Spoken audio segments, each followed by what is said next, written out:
This is Muhammad Zahid with Engineering Training Platform. From this training platform, you will able to learn step-by-step PLC and to get high score in interview and certification. In this presentation, we are going to discuss about power supplies, system configuration, PLC tags, and monitoring values in the CPU. I hope you enjoy my previous presentation. If you miss any presentation, I already link in below description. Please subscribe and press the bell icon to get the further notification. Let's start from the power supply. You can see here in the picture the system power supply is connected with the mounting rail, same like other modules. Multiple system power supply types are typically available for a PLC module to match the system voltage. System power supply also specify the power budget, which is the available power that supply can provide the interconnected modules. On the other hand, in the picture, you can see the load power supply module for S7-1500 PLC. A load power supply provides power to input and output devices and channel circuits. In some cases, the load power supply also provides power to other PLC modules, including a system power supply module, because input and output devices vary depend on the current and voltage and power requirements. Load power supplies come in a variety of types and capabilities. For example, a load power supply module for an S7-1500 PLC that mount on the mounting rail with other modules. Siemens also manufactures a range of Cyto power supplies for use with many types of equipment including PLCs. For Siemens PLC, configuration and parameter assignment is accomplished using Step 7 engineering software.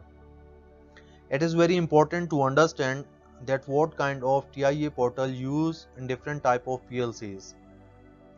In S7-300, S7-400 and S7-1500 use Step 7 professional TIA portal, and S7-1200 use Step 7 basic or professional TIA portals.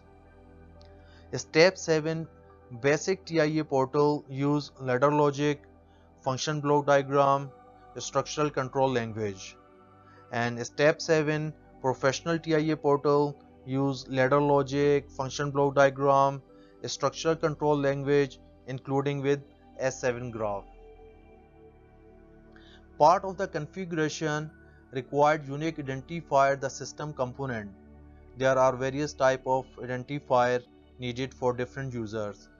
For example, device addresses identify the programmable modules with interface to their network.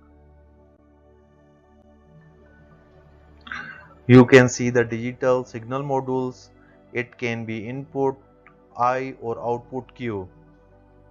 And these are the four groups of digital signal modules, and each group identify the 8 channels. The channel is starting from 0 to 7, and the another group is starting from 8 to 15, and it will start it from 0 and goes up to 31. A type of addressing that is important for signal modules. I/O addresses are assigned automatically when signal modules are added in step 7 and can be changed later if required. Every channel of digital signal modules have unique addresses. To identify the bit in CPU process image to store the channel status. For example, digital input signal module show in the picture 32 input channels, and also show the input addresses assigned for each channel. That module is configured as described. You can see in the picture digital signal module. This digital signal modules have contain 8 channels, and the channel is starting from 0 and up to channel number 7. Each channels have the unique addresses, and the input byte addresses is started from 256. The first channel on module is assigned the starting address, and the last channels on the module is assigned the ending address. I/O addresses are assigned automatically when analog module is added in step 7. Analog signal modules have resolution up to 16 bits, and 16 bits required the CPU process image to store analog input and output channel values. You can see in the picture this is the S7 1500 with 8 channel analog input signal modules. Is assigned with input by 256 is the storing address. Then the channel will use for input. Step 7 allow the use of symbolic names referred to as tags associated with memory addresses. PLC tags are stored in the CPU's PLC tag tables. Tag names can contain letters, numbers, and some special characters, and each tag name must be unique for a CPU. Use of tags help when debugging a program or troubleshooting a system. You can see in the picture the PLC tag assign start 1, stop 1, and motor 1. Tags are shown in quotation mark in the Step 7 TIA Portal Program Editor. Instruction operand can also be displayed. Absolute operand are preceded by percentage. Operand preceded by hash are assigned to a specific program block. Who are the expert? They knows about the mechanism, but I am trying to explain in brief, especially for the student, fresher, and who want to learn the PLC from the basic. This is the power supply on the input side, and this is the power supply from the output side. The power supply is already covered in this presentation. You can go in the deep and you can understand. The power supply can be AC or DC. If we will discuss about for the DC power supply, the negative will be connected here and the positive will be connected here, or it can be changed depend on the connection. It will be syncing or sourcing connection. These are very important topic to understand. Then what is the source and what is the sync connection. The same if you are going for the AC, then AC will explain you line and neutral. Then neutral you are going to connect here and line you are going to connect here. These are the explanation for the power supply from both sides. But how it will work, now you can see. When the power will on, the supply will go, the one sided will go directly in the input signal modules, but for the other it will go through the control. To see here, for the start push button, the power will come from here and it will be stop. You can see this is electrical theory even. This is a start push button. Whenever you will press the push button, the power will goes and it will be indicated by this address I1.0. It means for the start push button have input signal module address, the unique address is I1.0, and for the stop push button the input signal module address for I1.1. These are the unique addresses for the input signal modules, and it is already defined for the stop push button and the start push button. This unique address have identified the bit in the process image inside the CPU for the both. Now for the start push button they have 0 and this is 1. 1 means on, normally close. Whenever it will be normally closed, they will indicate by the bit 1. Whenever it will be normally open, the unique address will be identified by 0. The next, the user programs. How the user programs look like in the CPU. This is the ladder logic diagram which I explain here. You can see here in the green color mean power and the blue color is normally open or no power. The power is coming from here. These are the line. The power supply come from here and it will be stop here for the start push button.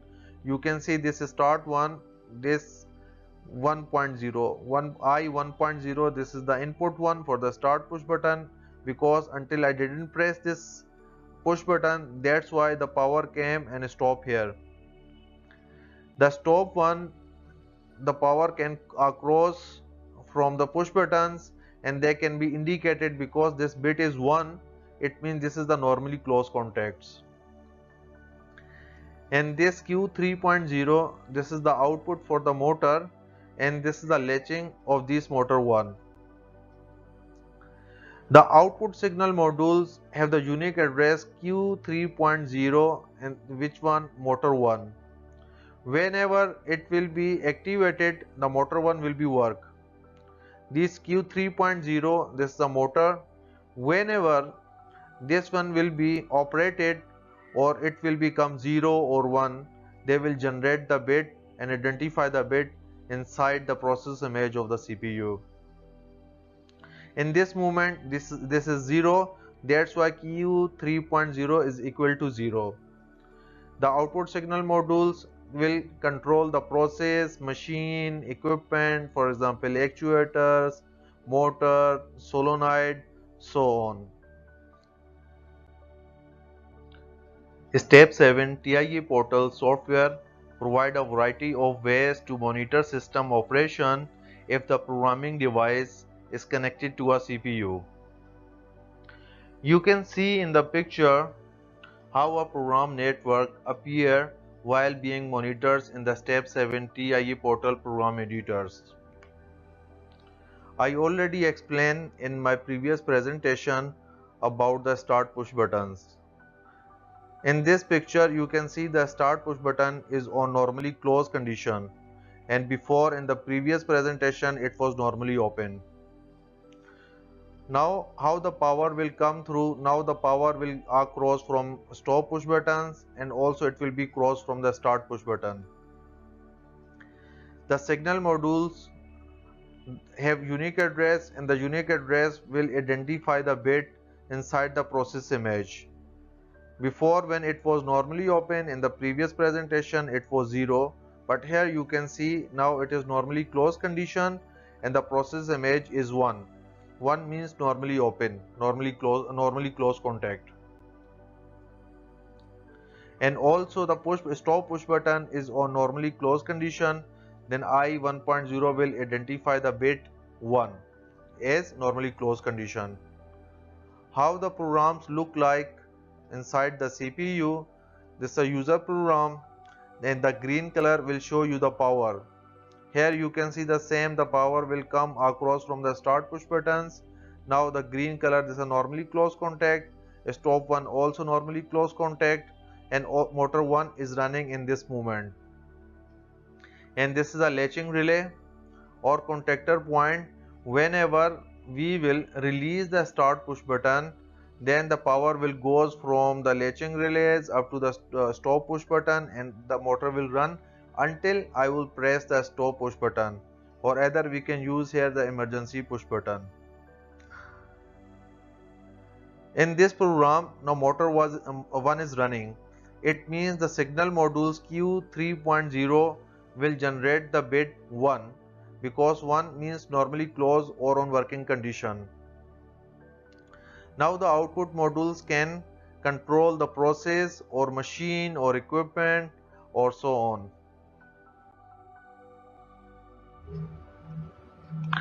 In this picture you can see when I will release the start push button, then what will happen. This inside the CPU program, you can see the power will cut off from this side, but the power will get the another route from the latching point. This is a motor latching point because the motor is running after when I release the push button. Now the power will come from the latching point up to the stop push button, and the motor will run. It means the process image is still one, and they are controlling the motors. Until I will press the stop push button, the motor will go through by this. This is end of lecture. Please help to subscribe my channel. Thanks for watching.